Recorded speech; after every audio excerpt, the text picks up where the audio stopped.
अस्सलाम वालेकुम my YouTube family. मेरा नाम सादिया है और मैं कंसल्टेंट क्लिनिकल साइकोलॉजिस्ट हूँ। आज जिस टॉपिक के बारे में हम बात करने वाले हैं वो है एगोराफोबिया। एगोराफोबिया क्या है, इसकी क्या वजूहात हैं और इसका इलाज कैसे किया जाता है, आज इस वीडियो में हम सब डिस्कस करेंगे। सबसे पहले हम समझते हैं कि एगोराफोबिया लफ्ज़ का क्या मतलब है। एगोरा जो है वो यूनानी ज़ुबान का लफ्ज़ है और इसका मतलब है मार्केट या बाज़ार, और फोबिया का मतलब है खौफ, यानी कि मार्केट का खौफ, बाज़ार का खौफ। जिस शख्स को एगोराफोबिया होता है वो हजूम वाली जगहों पर जाने से खौफ खाता है। उसके अलावा एगोराफोबिया जिस शख्स को होता है वो कितार में खड़े होने से डरता है, वो खुली जगहों पर जाने से डरता है, जैसे बड़े बड़े शॉपिंग मॉल्स हैं या कोई पार्क है, सिनेमा हॉल है। इसके अलावा जिसको एगोराफोबिया होता है उसको बंद जगहों से भी डर लगता है, जैसे लिफ्ट में या कमरा जिसका दरवाज़ा बंद है। अब इसके सिम्टम्स क्या होते हैं? जिस इंसान को एक्सपोजर मिल जाए उस जगह का जहाँ उसको डर लगता है, जहाँ का उसको फोबिया है, उसको पैनिक अटैक्स आते हैं। पैनिक अटैक्स के सिम्टम्स कुछ इस तरह से होते हैं कि उस वक्त जिस्म के पट्टे खिंच जाते हैं, सांस फूल जाता है, दिल की धड़कन बहुत तेज़ हो जाती है, पसीने आने लगते हैं और सांस लेने में प्रॉब्लम होती है, और इस तरह की फीलिंग आती है जैसे हार्ट अटैक आने वाला है, जिसम में से जान निकलती हुई महसूस होती है। अब हम बात करेंगे कि एगोराफोबिया की क्या रीज़न है। सबसे पहले हम बायोलॉजिकल पर्सपेक्टिव से बात करते हैं।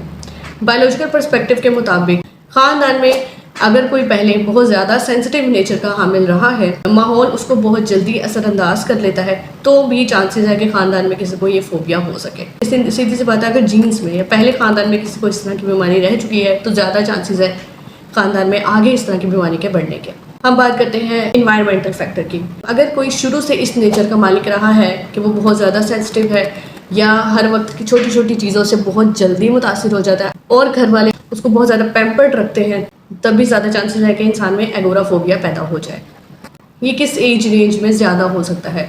एगोराफोबिया के चांसेस जो हैं वो मिडिल 20s में ज़्यादा होते हैं।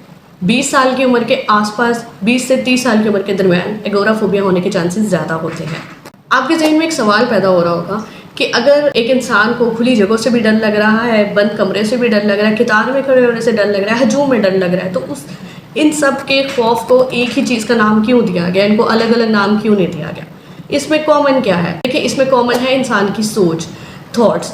जिस इंसान को एगोराफोबिया होता है उसको ये लगता है कि घर के अलावा बाहर किसी भी जगह पर वो अगर जाएगा, अमूमन यही जगह होती हैं, पार्क है, सिनेमा है, मस्जिद है या बाज़ार है, यही अमूमन बाहर जाने की जगह होती है, तो इन जगहों पर उसको घर के अलावा प्रोटेक्टिव इन्वायरमेंट नहीं मिल सकता है। इस वजह से इन तमाम जगहों के खौफ को एगोराफोबिया का नाम दिया गया है, यानी कि एक ही कैटेगरी में डाला गया है। अक्सर लोगों के जहन में ये भी सवाल आता है, एगोराफोबिया बढ़ क्यों जाता है, ये मज़ीद शदीद क्यों होता जाता है, सीवियर क्यों होता जाता है? इसकी रीज़न ये है कि अगर पहली बार कहीं पे पहले आप पुरसुकून रहते थे, जहाँ जाते थे, पहले ऐसा कोई खौफ या डर आपके जहन में नहीं होता था, पहली बार अगर आपको किसी जगह पर पैनिक अटैक आया है, उसके बाद आप ये सोचना शुरू कर देते हैं कि मुझे फ़लाँ जगह पर पैनिक अटैक आया था, अब मैं उस जगह को अवॉइड करूँगा, या जब तक मेरे साथ कोई इंसान नहीं जाएगा, घर का फ़र्द नहीं जाएगा जो मुझे उस वक्त महफूज रख सके या जो उस वक्त मुझे फ़र्स्ट एड दे सके या मुझे हिफाजत से कहीं ऐसी जगह ले जा सके जहाँ मेरा इलाज चल सके, तो तब भी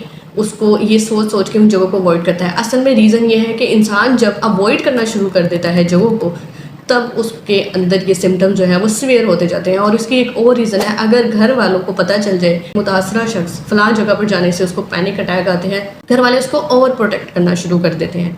तुम अब किसी के बगैर नहीं जाओगे, तुम अकेले नहीं जाओगे। तो इस तरह से घर वालों के बिहेवियर की वजह से भी इंसान में एगोराफोबिया के सिम्टम्स सीवियर होते चले जाते हैं। हमने बात कर ली एगोराफोबिया की डेफिनेशन पर, उसके सिम्टम्स पर, उसके कॉजेज़ पर। अब हम बात करते हैं एगोराफोबिया के ट्रीटमेंट पर। एगोराफोबिया का ट्रीटमेंट जो है वो 2 तरीक़ों से होता है, जिसमें सबसे पहले है मेडिकेशन। मेडिकेशन बहुत ज़रूरी है। मेडिकेशन इसलिए ज़रूरी है ताकि ये आपके पैनिक अटैक्स को कंट्रोल कर सके। एंग्जाइटी को कंट्रोल करने के लिए SSRI मेडिसिन दी जाती है ताकि सिम्टम्स पे काबू पाया जा सके। लेकिन जहाँ मेडिकेशन से इलाज ज़रूरी है, इसी तरह से थेरेपी का इलाज भी बहुत ज़रूरी है। समझ लें कि थेरेपी के बगैर इस बीमारी का इलाज होना नामुमकिन है। थेरेपी में कॉग्निटिव बिहेवियर थेरेपी के ज़रिए इसका इलाज किया जाता है। बिहेवियर थेरेपी यानी कि जिसको बातचीत की थेरेपी कहते हैं, इसमें सोचों पर काम होता है, सोचों को और अपने ख्यालात को कंट्रोल करने पर काम होता है। उसके साथ साथ एक्सपोजर थेरेपी दी जाती है, जिसमें ग्रेजुअली साथ साथ उस इंसान को फ़लाँ जगह का एक्सपोजर दिया जाता है ताकि वो उस कंडीशन पर काबू पा सके। آئی ہوپ کہ آپ کو ایگورافوبیا کے بارے میں کافی کچھ علم ہو چکا ہے. اگر آپ کو میری ویڈیو انفارمیٹیو لگی ہے تو اسے لائک کر دیں اور اسے شیئر کر دیں دوسروں تک جنہیں ان کی ضرورت ہے. اور اس طرح کی مزید ویڈیوز دیکھنے کے لیے میرے چینل کو ضرور سبسکرائب کریں. تھینک یو سو مچ. اگلی ویڈیو تک کے لیے اللہ حافظ.